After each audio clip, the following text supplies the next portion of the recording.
we got somebody really cool coming up next.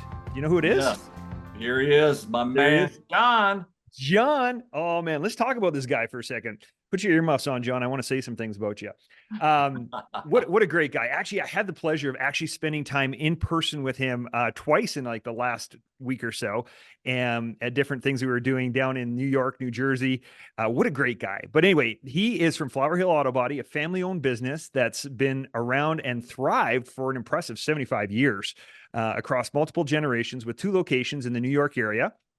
And they've really become like the cornerstone of really excellence, and they're world renowned. Really, people know about these guys from all over. They have 25 OEM certifications, and John, under his leadership, they've just excelled. I got to tell you, one of the things that really blew my mind. I walked in to this shop in person just the other day, and it was like a warm hug when I walked in there. I was just like, what a vibe, what a feeling. It was like a palpable feeling I've of never heard a just body shop called a warm hug. I like a that. warm hug. That's what it was. We just walked in and immediately it had this really unique vibe. So we're going to unpack that together with John today.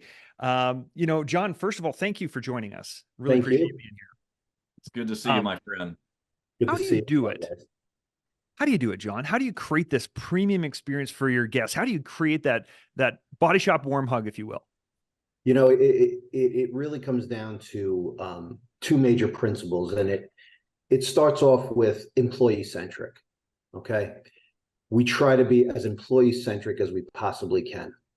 And the employee centric business leads into the customer centric business. It's impossible to have a customer centric business without happy employees, without people that want to come to work, that want the business to thrive, that want the culture to thrive. So it really just starts with the employee, and then it's training that employee to be really sympathetic to the customer. Mm, Yeah, yeah, that's quite the thing. yeah. You've been at you're what, fourth generation?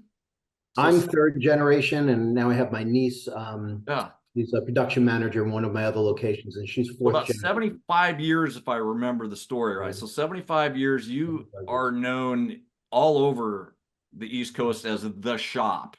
Hmm. So do you ever have like, do you ever feel like there's competitors around you? How do you stay ahead of these guys with all the competition on the, especially in your neck of the woods?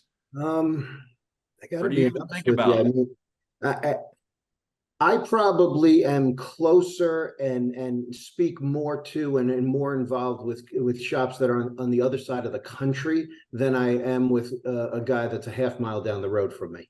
So I've never really felt in my particular market that we've really had an immense level of competition.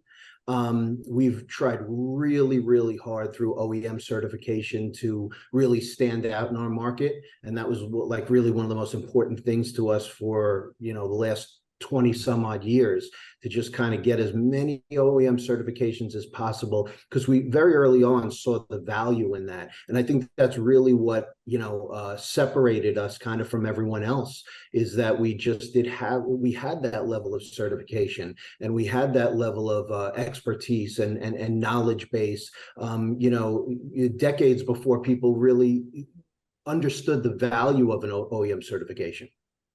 Yeah, but you guys are working like on Aston Martins and these, I mean, not just high end cars, but like really high end supercars. Yeah. And so what happens if somebody brings in a Ford? Do you work on it? Yeah, of course we do, man. We do everything. I mean, from Kia to Aston Martin, McLaren, whatever we I mean, I can't see a McLaren sitting next to a Ford Taurus, in your shop, but Well, Ryan kind of saw it the other day. I mean, he was walking but through, and his business partner was in there, looked around the corner, goes, "What the heck is that?" I had Yep. no idea what it was. And listen, every customer is important. Every vehicle is important. Every repair is important. We approach the same level of care and concern to the guy that pulls up in the Kia than the guy that pulls up in the McLaren. We really do, because ultimately we're serving, that customer, and we're servicing that person's needs. And I got to be honest with you, in many respects, the customer with the daily driver, who's their only vehicle, is much more in tune, and it's much more important to get that vehicle right, safe, and back in a timely fashion than it is with the guy with the McLaren, where he has 12 other cars in his garage. Right. Unless it's a BMW owner, and then that's a different story altogether. Wow, that took a turn. Moving on. Just kidding. So, hey, let's talk about your shop layout, John. So one of the things that I observed while I was there is, you guys have been around for 75 years. You obviously started small, and then you started like kind of bolting on, different areas and different places to put cars, and it's cobbled together, if you will. So it's not an ideal high production layout. However, the thing that blew my mind is you have a high production output. Like you guys are chunking through the cars. You're doing really good. How on earth are you doing it? Yep, and I can attest to that because I see his numbers, right? Yeah. And their touch time is incredible. It comes down to it. It's pretty simple. Process is more important than layout. Okay, you could have the perfect layout and a horrendous process. You're not going to have an output. You can have the perfect process or near perfect process, if there's such a thing, and a horrendous layout like I do, and still be able to produce at a high level. Process is that important. And you really, really have to think outside the box. You really have to think about every little move that car makes through your shop, from the point of first contact to the point of handing that keys over to the vehicle owner at the end of the repair. You really have to think about every single aspect of that repair process through and through. And it's really important to really isolate where your waste is. And in my particular circumstances, I know, and Ryan, me and you talked about this, there's areas of my shop where I know 100% there's waste, but because of my current shop layout, I just can't get around that waste, and I do the best I can with that inherent roadblock built into my system just because of the layout that we currently have. So, it's really just reevaluating. And I got to say, Dave, your team, we've been working with you guys for almost a year now, and I'm telling you, you guys open our eyes to so many things that we needed improvement on, and you guys are a real blessing. So thank you. Brent and Phil and all the guys on your team, I love you guys, and it was really eye-opening for me. So in the last year, we worked really hard, and I'm really proud of my staff, because everybody was all in. Everyone from me to the detailers, every single person in my organization was all in and say, okay, we love this place. We're committed to this place. How do we get a better process, involved, and how do we get a better output, with the layout that we have? Yeah, I love that. And thank you for the compliment. I'll send you a check for that. But it's a $10 bill for him, a Canadian $10 bill. Well, like John Eck was making fun of me for. What I love about operators like John, I love it when we're working with a client that has the right mindset in a small shop, because a small shop forces you in a way to improve. What worries me is these guys with the 30,000 square foot shops that just aren't utilizing it. Half the time you could, paint a stripe across the floor, rent out the other half of the building, and they'd be better off. Right. It creates a different mental approach when you have to deal with a small shop. I've dealt with them my whole life. Yeah, it really does. And you really have to start thinking outside the box about how you handle things. I mean, ADAS was a really big concern for us, because you need a certain footprint to complete a calibration correctly.